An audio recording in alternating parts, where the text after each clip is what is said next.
ما جرى في التقاعد هو مساله تصويت سياسي. تعترفوا بانه الانسحاب ديالكم كان عنده ضرر؟ انا لم انسحب، انا صوتت بالامتناع، انا والاخ اللبار والمستشار المحترم الوزير السابق السفري صوتنا بالامتناع تنفيذا لمقرر جي قيمنا بانه هو المقرر ديال الامين العام وهو الاتفاق ديال الامين العام واللجنه التنفيذيه فيما يخص مجموعه من الاشياء. كان تقارب مع طرف سياسي اخر يمكن، وكان هذه القضيه ديال ولكن شنو هذا الطرف السياسي؟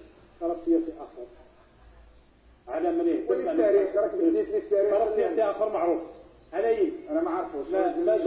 ما جرى بعد ذلك ما جرى على اننا مشينا للجنه تحسين الحقائق واللي كان دور كبير فيها اللجنه البرلمانيه لتحسين الحقائق واللي كان دور كبير فيها، واللي دابا خاصنا نتكلموا عن اجراءات وتطبيق الخلاصات اللي مشات لها لجنه يلا خلاصه وحده اللي حول التقاعد مجموعه من الخلاصات.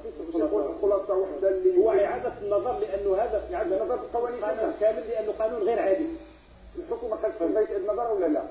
هذا هو دورنا حنا كمجلس المستشارين على ان نفعلوا هذه القضيه، ولكن المجلس المستشارين للاشاره معطل من جميع الحوايج. معطل المجلس المستشاري معطل من جميع الحوايج، ماشي من طرف فريق الاستقلالي. منين؟